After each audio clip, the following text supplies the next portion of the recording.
কাবাঘর মুসলমানদের পবিত্র ঘর হওয়া সত্ত্বেও সবসময় এটি বন্ধ থাকে কেনই বা সকল হজযাত্রীরা এর ভেতর পরিদর্শন করতে পারে না? এর ভেতরে কি এমন আছে যার জন্য এটিকে এত নিরাপত্তায় রাখা হয়? এমন অনেক হাজি আছে কিংবা অনেক মুসলিম আছে যাদের জীবনে একবার কাবাঘরের ভেতরটা দেখার আকাঙ্ক্ষা থাকে। তবে তারা আজকের এই ভিডিওতে সম্পূর্ণ দেখুন, কারণ আজকের এই ভিডিওতে আমরা কাবাঘর এবং এর ভেতরে থাকা প্রত্যেকটি জিনিস আপনাদেরকে দেখানোর চেষ্টা করব। তাই শুধু আপনি একা না দেখে এই পবিত্র স্থানটি আপনার সকল পরিচিত জনদেরকেও দেখার সুযোগ করে দিতে ভিডিওটি তাদের কাছে শেয়ার করে দিন। এবং যদি জীবনে একবারের জন্য কাবাঘর সামনাসামনি দেখার ইচ্ছা আপনার মনে জাগে এবং সেখানে যাওয়ার আকাঙ্ক্ষা আপনার মনে সৃষ্টি হয়, তবে অবশ্যই কমেন্টে ইনশাআল্লাহ লিখবেন। প্রিয় দর্শক, প্রতি বছরই নানান দেশ থেকে লাখো মুসল্লি হজে গেলেও কাবা শরীফের ভেতরে কি আছে দেখা হয়ে ওঠে না কারোরই। কারণ কাবার দোরপ্রান্ত সোনায় মোড়ানো একটি দরজা দ্বারা বন্ধ করা থাকে। তাই এই কাবার ভেতরে কি আছে তা জানার প্রবল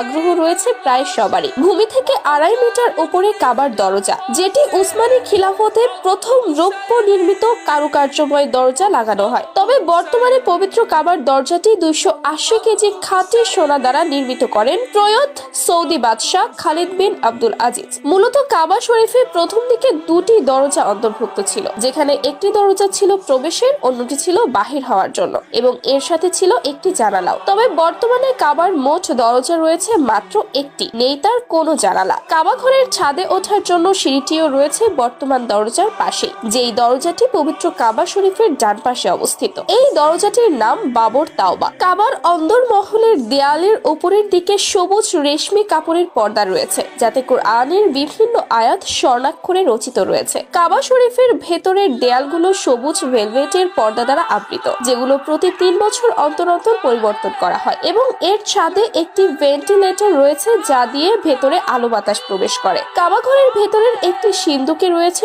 উন্নত মানের সুরভি এবং কাবাঘর মোছার জন্য কিছু মখমল তোয়ালে। বিভিন্ন যুগের ঐতিহ্যবাহী কয়েকটি মশালও রয়েছে এখানে, যেগুলো বিভিন্ন রাজা বাদশাহ কাবার জন্য উপহার স্বরূপ দিয়েছিলেন। কাবাঘরের ভেতরের দেয়াল সবুজ এবং ফ্লোর সাদা মার্বেল পাথর দ্বারা নির্মিত। 3টি খুঁটি বা স্তম্ভের দাঁড়িয়ে রয়েছে কাবা, যেখানে আবার ঝুলে রয়েছে নানান ধরনের প্রদীপমালা। আরো রয়েছে বিশ্বনবীর ইবাদত করার স্থান, সৌদি বাদশার স্মারক এবং একটি চৌকাকার বাক্স। এর ভেতরে সবসময় বিশেষ এক ধরনের সুগন্ধি রাখা হয়, যার বদৌলতে কাবাঘর বন্ধ রাখলেও এর মধ্যে আবদ্ধ ঘরের ঘুমট গন্ধ তৈরি হয় না। এছাড়াও কাবাঘরের মেঝে যেমন উন্নত মানের মার্বেল পাথর দ্বারা তৈরি, ঠিক তেমনি এর চারপাশের দেয়াল 4 মিটার পর্যন্ত বিভিন্ন কারুকাজ সমৃদ্ধ মার্বেল পাথর দ্বারা নির্মিত। পবিত্র কাবা শরীফের বাইরের দিকের পূর্ব দক্ষিণ কোণে অবস্থিত রয়েছে হাজরে আসওয়াদ। এই কোণ থেকেই তাওয়াফ শুরু এবং এখান থেকেই তাওয়াফ শেষ করতে হয়। এই কোণকে রুকনে সার্কি বলা হয় এবং এই সার্কি অর্থ হচ্ছে পূর্ব, এবং এই কোণের ঠিক সামনে রয়েছে জমজম কূপ। তবে পবিত্র